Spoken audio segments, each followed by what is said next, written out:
علی بھائی پہلا سوال بڑا کرٹیکل ہے اور ذرا ذاتی نوعیت کا ہے، اور اس میں یہ کہ یہ جو آج آپ نے ہمارے بریلوی بھائیوں کی طرح نالین شریف کے نقش کا بیج لگا رکھا ہے، اس کی شرعی حیثیت کیا ہے ویسے؟ میرا خیال ہے اس سے پہلے تو آپ لوگوں کو یہ پوچھنا چاہیے کہ آپ نے کئی سالوں سے یہ جو اپنے ٹیبل کے اوپر کتابیں سجا رکھی ہیں ان کی شرعی حیثیت کیا ہے کہ لیکچر ریکارڈ کرنے کے دوران یہ کتابیں اس طریقے سے سجی ہوئی ہوں؟ اس کی شرعی حیثیت تو ہم سے آج تک کسی نے نہیں پوچھی. حالانکہ یہ کتابیں بھی کوئی صحابہ تابعین نے تو نہیں لکھوائیں، بعد میں محدثین نے لکھی ہیں، اور اس کے بعد کتابیں لکھی گئیں، لیکن اس طریقے سے ٹیبل پہ سجانا اور ہر لیکچر میں اس کو سامنے رکھنا، تو یہ بھی ایک اچھا طریقہ اسی پلیٹ فارم سے جاری ہوا. بدعت نہیں، اچھا طریقہ. جس طریقے سے اچھا طریقہ ہے قرآن حکیم کے softwares P D F form میں اسے لے کے آنا، احادیث کے سافٹ ویئرز، الیکٹرانک کاؤنٹر، ہوائی جہاز پہ حج کرنا، اونٹوں پہ آج کل تو ضرورت نہیں ہے، اس قسم کی کئی چیزیں ہیں. اور صحیح مسلم میں حدیث ہے جس نے اسلام میں اچھا طریقہ جاری کیا اسے ثواب ملے گا، اور جتنے لوگ اس پہ عمل کریں گے ان کا ثواب بھی اسے ملے گا، اور ان کے اپنے ثواب میں کمی نہیں ہوگی جو عمل کر رہے ہوں گے. اور اسی طریقے سے اسلام میں جس نے برا طریقہ جاری کیا اس کا وبال اس پہ ہوگا، اور ان لوگوں کا وبال بھی ہوگا جو اس پہ چلے، اور ان لوگوں کے اپنے وبال میں بھی کمی نہیں ہوگی کہ یہ حضرت صاحب ہمارا وزن اٹھا لیں گے. ایک بدعت کا معاملہ ہوتا ہے، ایک ہوتا ہے کوئی اچھا طریقہ، اور اس اچھے طریقے میں بھی اختلاف ہو سکتا ہے، وہ اجتہادی مسائل ہیں. اب کئی لوگوں نے اعتراض کیا جی جب میں آیت پڑھتا ہوں تو میں قرآن حکیم اٹھا کے کیوں دکھاتا ہوں؟ کیا نبی علیہ السلام جب قرآن کی آیات کوٹ کرتے تھے تو مصحف ہاتھ میں پکڑتے تھے؟ نہیں پکڑتے تھے. ہمیں کیوں پکڑنا پڑ رہا ہے؟ اس لیے کہ میرے بھائیوں آپ تک یہ بات پہنچائیں کہ اس کتاب کی امپورٹنس آپ کے سامنے آئے. صحابہ کرام جب درس دیتے تھے تو کیا کہتے تھے؟ صحیح بخاری میں حدیث ہے. نہیں، ظاہر ہے اس ٹائم بخاری شریف نہیں تھی. بخاری اور مسلم خود اسلام میں ایک اچھے طریقے ہیں جو جاری کیے ہیں. سیدنا ابو بکر، عمر، عثمان و علی نے کوئی کتابیں لکھ کے امت کے حوالے نہیں کیے ہیں. تو کوئی امام بخاری، امام مسلم پہ اعتراض کر سکتا تھا کہ آپ نے یہ کام کیوں کیا، اور آج تک منکرین حدیث کرتے ہیں اور نعوذ باللہ اجمی سازش کہتے ہیں. تو امام بخاری، امام مسلم اس وقت ان لوگوں کے کان، ان لوگوں کی باتوں پہ اپنے کان رکھتے تو پھر یہ اتنی بڑی ایفرٹ سامنے نہ آتی. تو ہمیشہ جب بھی کوئی نئی چیز آتی ہے اس کے اوپر اختلاف ہوتا ہے. رہا یہ بیج کا مسئلہ، میں اس کے کوئی فضائل نہیں بتا رہا، نہ میں نے اس کو کوئی بیچنا ہے. یہ آج ہی لگایا ہے، اتار دوں گا، آندہ کسی ویڈیو میں نہیں ہوگا. گرین پگڑی آپ نے دوبارہ میری کسی ویڈیو میں دیکھی. لیکن ایک دفعہ بات پہنچانے کے لیے اگر کسی شخص کو کسی خاص گیٹ اپ سے نفرت ہے جس کی وجہ سے وہ کتاب و سنت کی بات نہیں سننا چاہتا اور وہ اسی گیٹ اپ میں سننا چاہتا ہے تو ٹھیک ہے سر. وہ مجھے بڑی صحیح طریقے سے بات یاد ہے، جب ہم دعوت اسلامی میں تھے، گرین پگڑی باندھتے تھے، تو دعوت اسلامی والوں نے بھی تبلیغ جماعت کی طرح وہ مدنی قافلوں کا سلسلہ شروع کیا. وہ اس کو سہ روزہ کہتے تھے، یہ 4 روزہ مدنی قافلہ. شروع میں تو وہ اپنے شہروں تک رہے، جب دوسرے شہروں تک جانا شروع ہوئے تو نئی پرابلم سامنے آئی کہ جناب یہ تو اب ہمیں تبلیغی جماعت کے نا بسترے بھی اٹھانے پڑیں گے. اور آج تک تو ہم اپنی عوام کو کہانی کرواتے رہے تبلیغی جماعت کے خلاف. ٹھیک ہے جی، کیا کہانی کرواتے رہے جناب؟ ستھن چھوٹی گردن موٹی، یعنی شلوار چھوٹی اور گردن موٹی، گلج توا، سر تے استرا یعنی وہ حلق ٹینڈ، چک بسترا کرا ٹینڈ تے چل رائے وینڈ. اس طرح کے نا انہوں نے سلوگنز بنائے ہوئے تھے. تو انہوں نے کہا ہم تو بستروں کا مذاق اڑاتے رہے ہیں، اب ہم بسترے اٹھائیں گے تو لوگ تو ہمیں کچھ کہیں گے.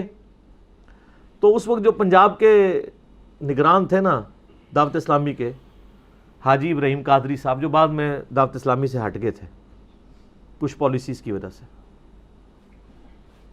تو انہوں نے بڑی پیاری بات کی. انہوں نے کہا تبلیغی جماعت نے تو بسترے اٹھائے ہیں نا اپنے مسلک کے لیے، ہمیں اپنے مسلک کو بچانے کے لیے چارپائیاں بھی اٹھانی پڑی تو ہم اٹھائیں گے، کیونکہ ہم ایک کاز کے لیے کام کر رہے ہیں. تو سر اگر یہ نالین شریف کا نقش کوئی لگانے سے کوئی ہماری بات سنتا ہے، ہمیں تو کوئی اوریجنل نالین مبارک مل جائے تو ہم تو بھی لگانے کے لیے تیار ہیں کہ یار ہمیں سرٹیفکیٹ دے دو آپ کہ ہم جو بات کر رہے ہیں وہ نبی علیہ السلام کی بات آپ تک پہنچا رہے ہیں. باقی یہ یعنی میرا اجتہاد ہے، آپ اس میں اختلاف رائے کر سکتے ہیں. اجتہاد کی تو خوبصورتی ہے. یہ کوئی عبادت کے لیے نہیں لگایا ہوا ہم نے کہ اس کے سامنے کسی نے جھکنا ہے یا پوجنا ہے. میرے سامنے ایک حدیث تھی جس کی وجہ سے یعنی میں اس کے لیے آمادہ ہوا. رات کو ہمارا پورا برین سٹارمنگ سیشن ہوا ہے اس کے اوپر، یعنی میں نے ڈیسائیڈ کیا. تو 90% لوگ حق میں تھے جب میں نے اپنا پوائنٹ آف ویو رکھا. 10% مخالف بھی تھے اور ظاہر اختلاف رائے صحابہ کرام نے نبی علیہ السلام کے ساتھ کیا ہے تو, لیکن بعد میں جب ڈیسیژن ہوتا تھا پھر اکثریت کی رائے کو دیکھا جاتا تھا. تو ہم نے بھی اکثریت کی رائے کو دیکھا. تو میں نے ان کے سامنے حدیث رکھی کہ صحیح بخاری میں ایک حدیث ہے کتاب المناقب چیپٹر کے اندر, جو صحابہ کرام کے مناقب والے چیپٹر ہیں. علقمہ تابعی کہتے ہیں, اور یہ ہم نے وہ کربلا والے ریسرچ پیپر میں یہ حدیث ڈالی ہوئی ہے. علقمہ تابعی کہتے ہیں کہ میں کوفے سے سفر کر کے شام گیا, یعنی آپ سمجھ لیں 15-20 دن کا سفر تھا, اونٹ پہ پیدل, اتنا مشکل سفر. اور شام میں اس لیے گیا کہ وہاں پہ کچھ اصحاب رسول سے ملاقات کروں, خود تابعی تھے. تو کہتے ہیں میں مسجد میں گیا, صحیح بخاری کے الفاظ ہیں, کہتے ہیں میں نے مسجد میں 2 رکعتیں ادا کی اور اس کے بعد اللہ سے دعا کی کہ اللہ اپنے کسی نیک بندے سے میری ملاقات کروا دے. تو کہتے ہیں جیسے ہی میں دعا سے فارغ ہوا تو میں نے دیکھا کہ ایک شخصیت مسجد میں داخل ہوئی ہے, بڑی وجاہت والی نا. تو میں نے لوگوں سے پوچھا یہ کون ہے, تو بتایا گیا یہ ابو درداء ہیں رضی اللہ تعالیٰ عنہ, اصحاب صفہ میں سے, درویش ترین صحابہ میں سے. 2 نبی علیہ السلام کے صحابہ بڑے لاڈلے اور درویش اصحاب تھے, ابو درداء اور ابن مسعود رضی اللہ عنہما وعلیہم السلام. اسی لیے دیکھیں سیدنا عمر نے جب رومن امپائر گری ہے نا تو وہاں کا چیف جسٹس لگایا ہے ابو درداء کو, اور پرشین امپائر جب گری تو اس کا چیف جسٹس لگایا ابن مسعود کو. اب محنتیں تو ہوئی تھی یرموک میں اور قادسیہ میں, اس محنت کے بعد رعایا تک اسلام کی سچی دعوت پہنچے, اس کے لیے ایسے بندے کی ضرورت تھی جو واقعی نبی علیہ السلام کا تربیت یافتہ ہو, صرف جنگجو نہ ہو. تو وہ پھر ابو درداء اور ابن مسعود ہی ہو سکتے تھے, جو نبی علیہ السلام کے ساتھ وقف تھے, مسجد میں ہی رہتے تھے, آپ سے تعلیم حاصل کرتے تھے.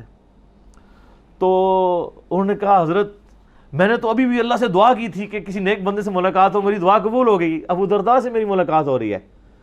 تو آپ دیکھیں آج کل آپ کسی پیر کو, بڑے بندے کو جا کے ملیں اور اس کو بتائیں کہ جی میری بڑی خواہش تھی, تو جناب وہ آسمان پہ اڑنا شروع کر دیتا ہے, الا ماشاء اللہ. ان الا ماشاء اللہ میں بھی مسکین شامل ہوں.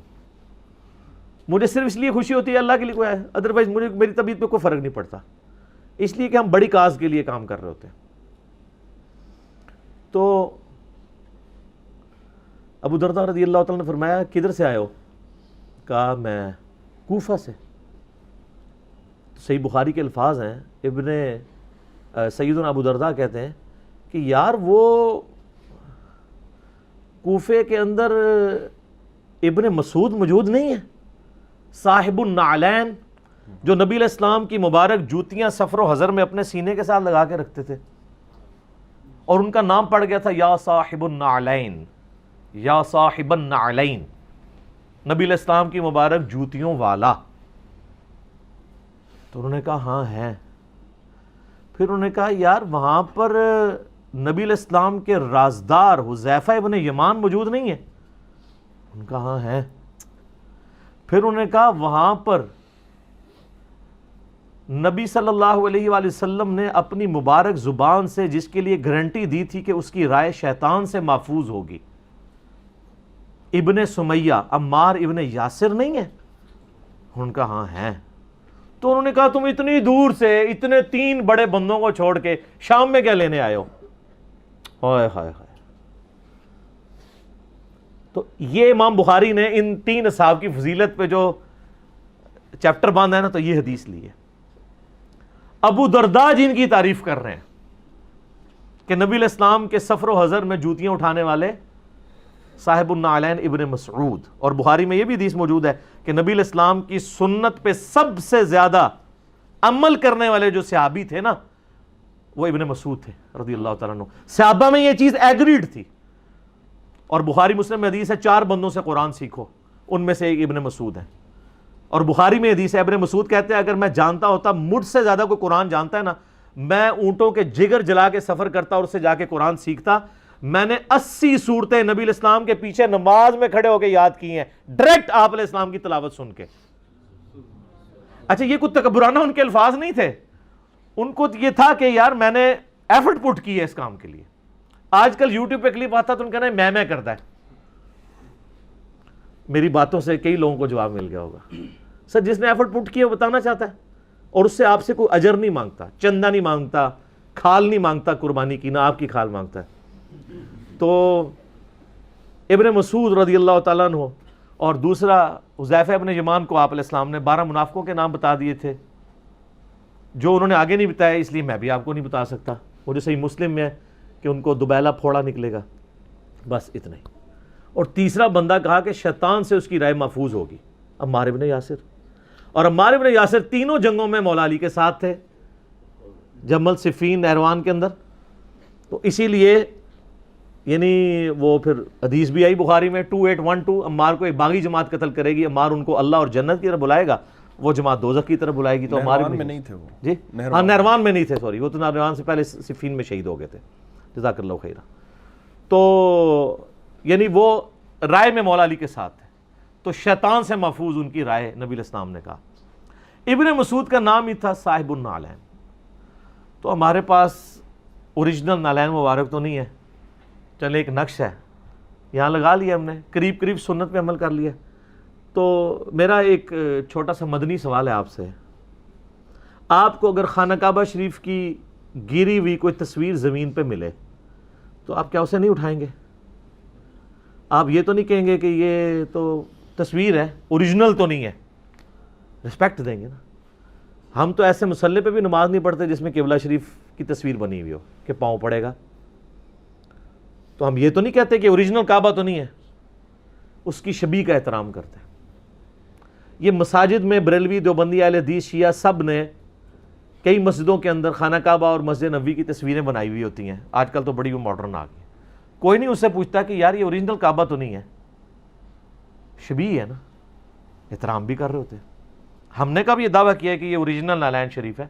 ایک شبیہ والا معاملہ ہے، اور یہ شبیہ ہے جو مسلمانوں کے ہاں، مسلمان حکمرانوں کے جو تبرکات جو نسل در نسل ٹرانسفر ہوئے، چاہے وہ توپ کاپی میوزیم ٹرکی کے اندر ہوں یا بادشاہی مسجد میں بھی تھے، نبی علیہ السلام کی مبارک جوتیوں کے اگر آپ نقش دیکھیں تو آلموسٹ وہ خصے کی فارم میں، نیچے تلوا اسی فارم میں بنتا ہے، باقی کتابوں کے اندر بھی ٹرانسفر ہوا ہے۔ باقی اس کے ساتھ جو یہ باقی جو تماشے شروع ہو گئے نا نالین کے ساتھ، وہ ادھر بھی چکوال میں بھی آپ کو پتا ہو اتنا بڑا نالین انہوں نے نکالا اور وہاں پہ پیسے کمانا شروع کر دی، وہ ایک علیحدہ بات ہے۔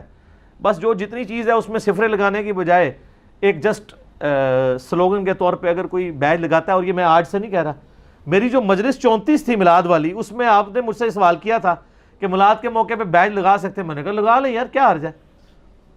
پہلے ہم کہتے گرین پگڑی تو میں کہتا تھا پہن لیں، تو لوگ کہتے تسی بھی پاؤ، پھر بیج ہوا کہتے ہیں یار پاؤ نہ کہتے ہو، چلو لا لے آج، ٹھیک ہے اگے ٹورو۔ ایک بھائی نے بات کی جی وہ کل کو آپ پنجے بھی لگانا شروع کر دیں گے، یار پنجہ تو نبی علیہ السلام کا ہے نہیں ہے، ٹھیک ہے، تو اگر نبی علیہ السلام کے کوئی پنجے کا نشان ہوتا تو ہم ضرور لگا لیتے، کوئی حرج نہیں تھا، وہ تو ایک اور بالکل چیز ڈیفرنٹ ہے۔ تو یہ اس کے اوپر اگر کسی کو ریزرویشن ہے تو وہ اس کا حق ہے، وہ رکھ سکتا ہے۔ باقی جو بدعت کی ڈیفینیشن میں نے بار بار عرض کیا کہ بدعت کی جو ڈیفینیشن آپ کو بتائی ہے نا اہل حدیث نے، وہ بہت ایگزیجریشن پہ مبنی ہے، اور اس کی وجہ سے وہ خود پھنس چکے ہیں۔ بدعت کی ڈیفینیشن وہی ہے جو بخاری مسلم میں من احدث فی امرنا ھذا، جس نے ہمارے دین جو ہم نے تعلیم کیا ہے اس میں کوئی چیز داخل کی، فہو رد، وہ مردود ہے۔ کوئی فجر کی 3 رکعتیں پڑھتا ہے، مردود۔ نبی علیہ السلام نے کوئی سنت طریقہ ڈیوائز کیا ہے، اس میں تبدیلی لے کے آتا ہے، مردود۔ لیکن جو باقی معاملات ہیں، ہمارے پاکستان کا جھنڈا میں نے کئی بار لگایا، تو اب اس کی کوئی شرعی حیثیت تو نہیں اس اعتبار سے، بس ایک سلوگن کے طور پہ اگر کوئی لگانا چاہتا ہے تو لگا لے۔ آج کل جب یہ کارٹون اور فلمیں بنتی ہیں تو مسلمان پوری دنیا میں جو بینرز اٹھا کے پروٹیسٹ کرتے ہیں کارٹون بنانے والوں کے خلاف، تو صحابہ کرام کیا پروٹیسٹ کرتے تھے؟ ایک ماڈرن طریقہ ہے بات پہنچانے کا، اس میں آپ اختلاف رائے کر سکتے ہیں۔ میں آپ کو بار بار کہہ رہا ہوں یہ مسئلہ کو قرآن و حدیث والا نہیں ہے کہ جس کے اوپر میں آپ کو ایمفسائز کروں کہ بھی آپ لوگ بھی بیج خرید کے لگائیں، تو یعنی بیج کا کاروبار شروع کر دیں یا اس طریقے سے کر دیں، اس طریقے سے ہم آپ کو نہیں کریں گے۔ اس کے باوجود اگر کوئی اختلاف رائے رکھنا چاہتا ہے تو ضرور رکھیں۔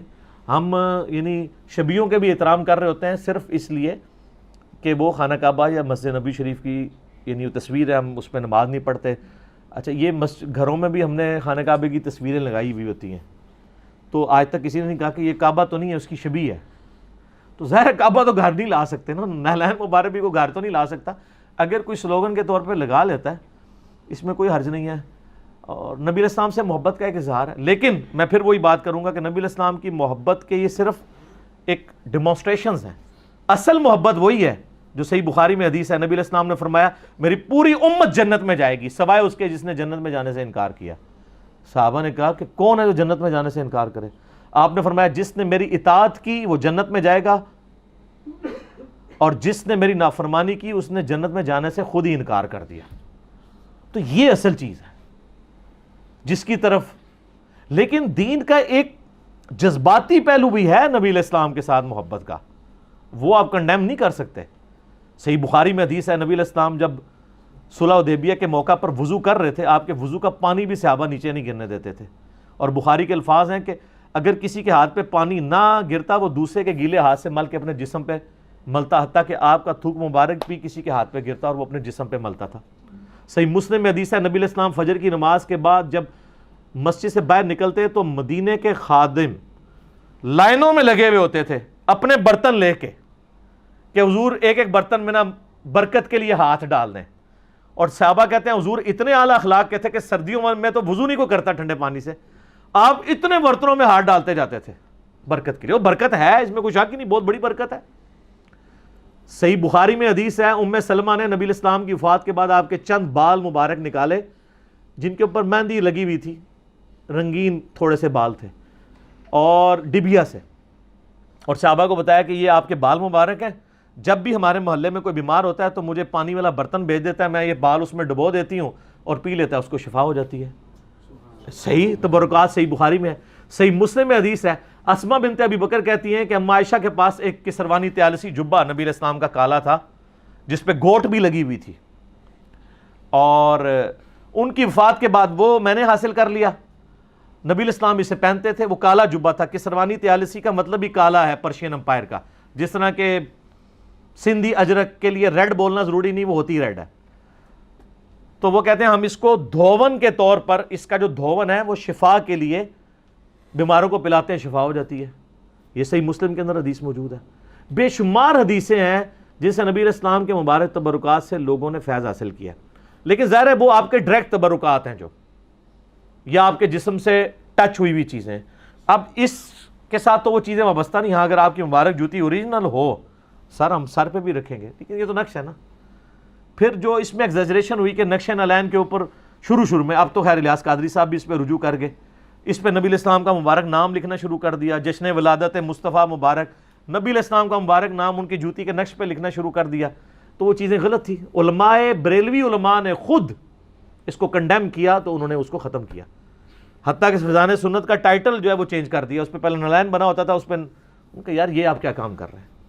تو چیزیں وقت کے ساتھ ساتھ لوگ لرن کرتے ہیں. نبی علیہ السلام کے جو مبارک تبرکات ہیں، صحابہ کرام، بخاری مسلم میں حدیث ہے کہ نبی علیہ السلام نے جب حجۃ الوداع کے موقع پر سر منڈوایا تو حضرت طلحہ کو بال دیے، فرمایا صحابہ میں تقسیم کر دو تبرکن.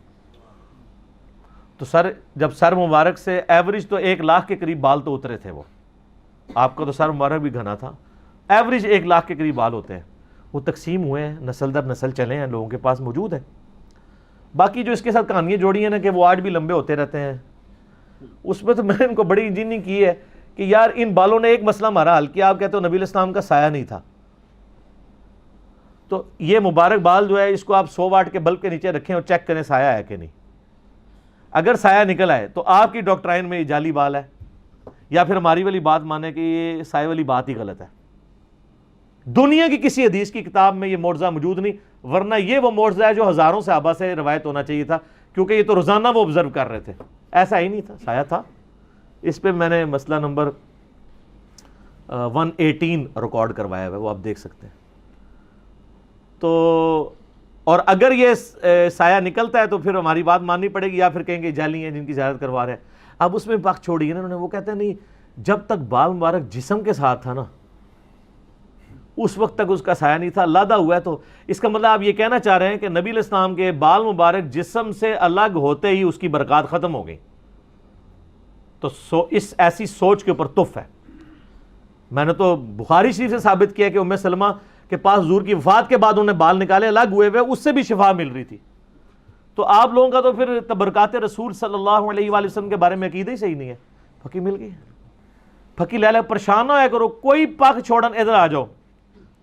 جس طرح وہ کہتے ہیں گولڈا شریف دی پھکی, تو جیلم شریف جی پھکی ہے نا, جس نو علمی پیٹ درد ہوئے نا تو وہ انشاءاللہ تعالیٰ ڈکار آئے گا. تو یہ ساری کی ساری چیزیں تو برکات کو نبی علیہ السلام سے عقیدت. صحیح بخاری میں ایک تابعی کا قول موجود ہے نا کہ رسول اللہ کے 2 بال میرے پاس ہونا دنیا اور جو کچھ اس کے اندر ہے اس سے بڑھ کر مجھے محبوب ہے. ٹھیک ہے, اور صحابہ کرام نے باقاعدہ چیزیں حضور کی سنبھال کے رکھی ہوئی تھی, اور نسل در نسل پھر ٹرانسفر ہوئی ہیں. تو ہمیں کو تبرکات لا کے دکھاتا ہے, نہ ہم اس کا اقرار کرتے ہیں نہ انکار کرتے ہیں. انکار کی بھی تمہارے پاس کوئی اتھارٹی نہیں ہے. بس ٹھیک ہے, خاموشی اختیار کر لیں. تو باقی یہ جو زیارت کرا کے پیسے بٹورنا, اس کے آگے نالین شریف کے نقش بھی لوگوں نے لکڑی پہ بنا کے خود رکھے ہیں, اس کے اوپر جا کے ایسے ماتھا ٹیکنا, یہ تو سارے شرکی افعال ہیں. اس کو کون سپورٹ کرے گا, اور اس پلیٹ فارم سے تو ویسے ہی نہیں کیا جائے گا. تو نبی علیہ السلام کی محبت کے انداز ہیں, اور ظاہر ہے بخاری مسلم کی حدیث ہے, تم میں سے کوئی شخص اس وقت تک مؤمن ہی نہیں ہو سکتا جب تک کہ میں اسے, اس کے ماں باپ, اولاد, سب لوگوں سے بڑھ کر عزیز نہ ہو جاؤں. اور صحیح بخاری میں حدیث ہے, سیدنا عمر نبی علیہ السلام کے ساتھ چہل قدمی کر رہے تھے, آپ علیہ السلام کا ہاتھ پکڑا اور بڑے جناب محبت کے انداز میں کہا, یا رسول اللہ پوری دنیا میں سب سے بڑھ کے آپ مجھے محبوب ہیں سوائے میری جان کے. سچ بولا نا, اپنی جان تو سب کو پیار ہوتی ہے. تو آپ فرمایا کہ عمر ابھی تیرا ایمان مکمل نہیں ہوا. تو انہوں نے فون کہا, یا رسول اللہ بلکہ آپ مجھے میری جان سے بھی بڑھ کے عزیز ہیں. تو کہا اب عمر تمہارا ایمان مکمل ہوا. تو یہ تو ظاہر ہے کہ ایمان کی بنیاد ہے. بخاری مسلم میں حدیث ہے, اس شخص نے ایمان کی حلاوت چکھ لی جس میں 3 نشانیاں ہیں. نمبر 1, اللہ اور اس کا رسول پوری دنیا میں سب سے بڑھ کے اسے محبوب ہو جائیں صلی اللہ علیہ وآلہ وسلم. نمبر 2, دوستی اور دشمنی کا معیار اللہ کی ذات. اور نمبر 3, کفر کی طرف لوٹنا اس کے لیے اتنا ہی مشکل ہو جائے جتنا زندہ آگ میں جلایا جانا. آگ میں جلنے کے لیے تیار ہو جائے, ایمان نہ چھوڑے. باقی اگر کسی نے غلط عقیدے نالین مبارک سے وابستہ کیے ہیں وہ غلط. وہ تو کل کو آپ کو پتہ نہیں ہے کہ پاکستانی تو وہ جو غلاف کعبہ ہے اس کے ساتھ کیا کر رہے ہوتے ہیں. غلاف کعبہ کی بعض نے چھوٹی کینچیاں رکھی ہوتی ہیں, وہ دھاگے اتار کے لے آتے ہیں. بعض اس غلاف کو چوم رہے ہوتے ہیں, چہرے سے لگا رہے ہوتے ہیں. حالانکہ وہ غلاف کعبہ تو سعودی حکومت کا بنایا ہوا ہے, نبی علیہ السلام نے اس غلاف کو نہیں بنوایا. لیکن صحیح بخاری میں غلاف کعبہ کو آپ نے انڈورس کیا ہے رسپیکٹ کے لیے. اب غلاف کعبہ کے ساتھ غلط چیزیں اگر وابستہ ہو گئی ہیں تو آپ غلاف کعبہ کے تو خلاف نہ ہو, آپ غلط چیز کو کنڈیم کریں. نقش نالین مبارک کے ساتھ اگر کسی نے غلط کوئی عقیدہ وابستہ کیا, آپ اس عقیدے کو کنڈیم کریں. نقش نالین مبارک کے ساتھ کوئی چڑ والا معاملہ نہیں ہونا چاہیے, نہ اس طرح کی کوئی چیز کریں. مطلب ان چیزوں سے, ان رویوں سے نقصان ہوتا ہے, پھر اصل چیزیں پیچھے رہ جاتی ہیں, اور صرف جو سامنے والی چیزیں ہیں نا وہ ہائی لائٹ ہوتی ہیں. وہ بات سمجھ آنے کی بجائے نا وہ الٹا گیئر لگنا شروع ہو جاتا ہے اگلے بندے کا. ٹھیک ہے, تو ہم نے وہ گرین پگڑی میں جب لیکچر دیا ہے میلاد مصطفیٰ صلی اللہ علیہ وآلہ وسلم کے موقع کے اوپر, ملینز آف پیپل تک ہمارے کلپس پہنچے ہیں, تو لوگوں کو بات سمجھ آئی ہے. اور وہ آپ کیا سمجھتے ہیں کہ وہ اگر لال رومال میں میلاد کے اوپر کوئی کلپ چڑھا ہو, کسی بریلوی نے غلطی سے بھی اسے کلک نہیں مارنا. کیوں؟ اس لیے کہ ان کو پتہ ہے کہ یہ بات ہی الٹی کرے گا ہمارے فرقے کے خلاف. گرین پگڑی میں ان کو لگا یہ ہمارا کوئی اسلامی بھائی ہے, بات پہنچ جائے گا. حکمت کے لیے بعض اوقات ایسے معاملات کرنے پڑتے ہیں, اور نبی علیہ السلام نے مطلب ایک پورے آپ لیکچرز دے سکتے ہیں اس کے اوپر کہ آپ علیہ السلام نے اس حکمت کا بڑا خیال رکھا ہے کہ اس کی وجہ سے کوئی ایسی نیگیٹو سائیکالوجی ڈیولپ نہ ہو. آپ کو میں ایک مثال دیتا ہوں, میں تو گھنٹوں بول سکتا ہوں. صلح حدیبیہ کے موقع پر نبی صلی اللہ علیہ وآلہ وسلم, صحیح بخاری میں آتا ہے, آپ کسی کو بھی اپنی طرف سے سفیر بنا کے بھیج سکتے تھے. باقی ہر موقع پہ مولا علی, ابو بکر, عمر آگے نظر آتے ہیں, حمزہ آگے نظر آتے ہیں. یہ صلح حدیبیہ کے اتنے کرٹیکل موقع کے اوپر سیدنا عثمان کو بھیجا. کیوں؟ اس لیے کہ ابو سفیان آل امیہ سے تھا, اور حضرت عثمان غنی خود بھی اموی تھے. تو بنو امیہ کا جو اپنا خاندانی ایک رشتہ تھا وہ اتنا امپورٹنٹ تھا کہ وہ حضرت عثمان کے بارے میں کوئی نیگیٹو ایکٹیویٹی پرفارم نہیں کر سکتے تھے. ان کے اپنے قبیلے نے ان کے فٹ ہو جانا تھا گاٹے, دوسرے قبیلے کو تو چھوڑ دیں. تو نبی علیہ السلام اس حکمت کو سمجھتے تھے، حضرت عثمان کو بھیجا تھا. صحیح بخاری میں آتا ہے امیر حج بنا کے حضرت ابوبکر کو بھیجا 9 ہجری کے حج میں. 8 ہجری میں فتح مکہ ہوا، 9 ہجری میں آپ خود حج پہ نہیں گئے، ابوبکر رضی اللہ تعالیٰ عنہ کو بھیجا، اور 10 ہجری میں آپ نے حجۃ الوداع خود کیا، 11 میں فوت ہو گئے. اچھا، لیکن پیچھے سے آیات نازل ہوئی سورہ توبہ کی، بخاری کے الفاظ ہیں کہ وہ آیات کا اللہ تعالیٰ کی طرف سے حکم آیا کہ بھئی یہ جا کے اب منا میں جا کے تلاوت کی جائے آیات، اور اس میں تھا کہ آج کے بعد کوئی مشرک حرم میں داخل نہیں ہوگا، بس اب بین قیامت تک کے لیے. اور عرب کے لوگ 4 مہینے کا ٹائم ہے، یا تو اسلام قبول کریں، ادروائز عذاب استیصال کے تحت جو انبیاء کی اختلاف کرنے پہ اللہ کی طرف سے عذاب آتا تھا، اس امت میں عذاب کی یہ شکل ہوگی کہ تمہیں قتل کیا جائے گا، اگر جان بچانی ہے تو نکل جاؤ. ظاہر نبیوں کے انکار کے اوپر آسمان سے پتھر نہیں برسے، طوفان سے لوگ ہلاک نہیں ہوئے. نبی علیہ السلام کے کیس میں بھی عذاب آنا تھا نا، وہ عذاب سورہ توبہ میں آتا ہے اے مسلمانوں تمہاری تلواروں سے ہم مسلط کریں گے. تو یہ ایک شکل بدل گئی.